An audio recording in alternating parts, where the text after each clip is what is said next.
Cum să mergi în concediu într-un teritoriu disputat intens cu o altă țară aflată în plin război? Cât de ignorant trebuie să fii să-ți pui în pericol familia și să visezi la așa ceva? Nu e ca și cum ucrainenii nu i-ar fi avertizat pe ruși să nu vină în concediu în Crimea. Același lucru s-a întâmplat și anul trecut. Atacul din 17 iulie asupra podului Kerch va avea probabil ramificații continue asupra logisticii rusești din sudul Ucrainei. Autoritățile ruse au acuzat serviciile speciale ucrainene că au efectuat o lovitură cu vehicule de suprafață fără pilot împotriva podului strâmtorii Kerch în dimineața zilei de 17 iulie. Imaginile arată o parte de drum din podul Kerch că s-a prăbușit și o altă parte suferind avarii. Autoritățile de ocupație ruse au redirecționat traficul civil greu din Crimea ocupată către Rusia prin sudul Ucrainei ocupate, iar surse ruse au raportat blocaje extinse în raionul Jankoi din Crimea și oblastul Herson ocupat către Melitopol. Turiștii ruși care fugeau din Crimea ocupată au blocat traficul și probabil au împiedicat logistica rusă din Crimea către zonele din spatele frontului din regiunile Zaporojie și Herson.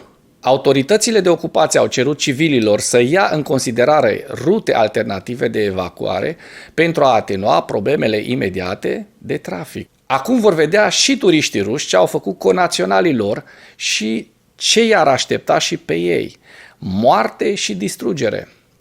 Podul strâmtorii Kerch și zonele militare din Crimea ocupată sunt ținte militare legitime pentru forțele ucrainene în apărarea lor împotriva invaziei și ocupației rusești pe scară largă a Ucrainei, după cum a raportat anterior și Institutul pentru Studiul Războiului, atât oficialii ucraineni.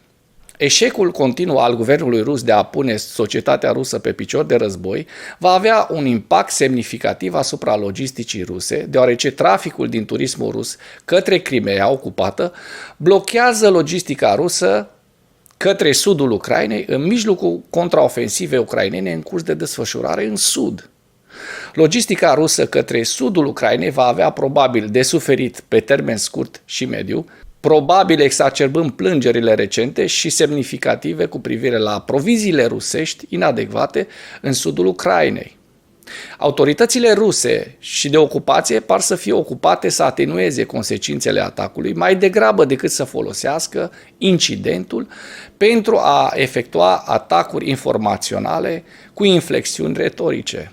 Răspunsul bloggerilor militari ruși la atacul podului Kerch critică în mare măsură autoritățile ruse pentru că nu au reușit să securizeze podul. Ziua 510 a războiului din Ucraina.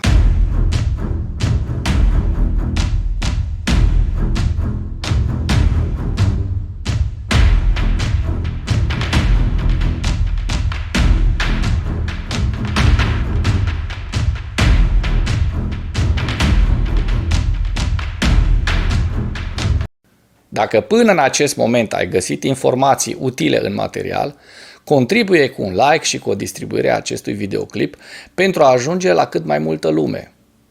Forțele ucrainene au continuat operațiunile de contraofensivă pe cel puțin 3 sectoare ale frontului pe fondul operațiunilor ofensive rusești intensificate de-a lungul graniței din regiunea Kharkiv-Luhansk pe 17 iulie.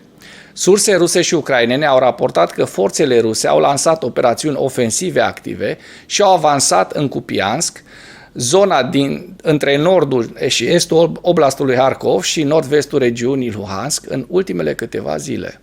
Forțele ruse se angajează probabil în operațiuni ofensive în această zonă a frontului, într-un efort de a exploata concentrarea operațională ucraineană asupra altor sectoare ale frontului și de a atrage rezervele ucrainene departe de zonele critice ale teatrului, și anume Bakhmut, vestul Donetsk și vestul Zaporojie, oblasturi în care forțele ucrainene desfășoară operațiuni de contraofensivă.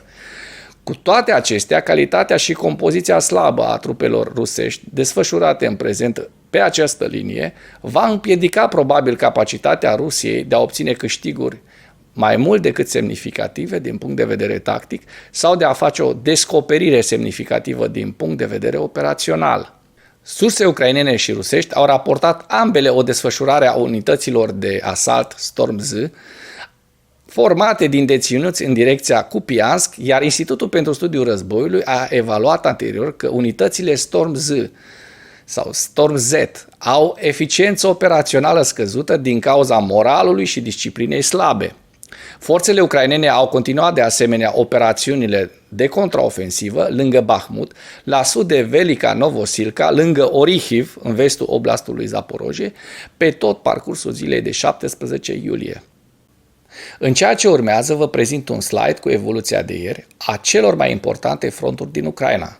Hărțile sunt creația Institutului pentru Studiul Războiului. Pentru mai multe informații, accesați linkurile din comentarii.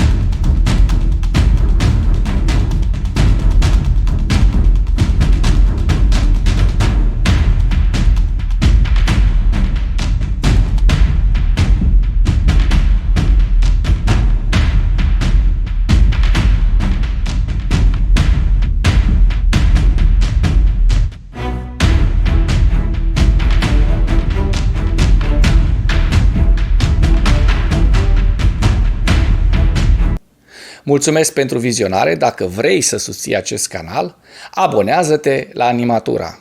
Apreciez mult asta.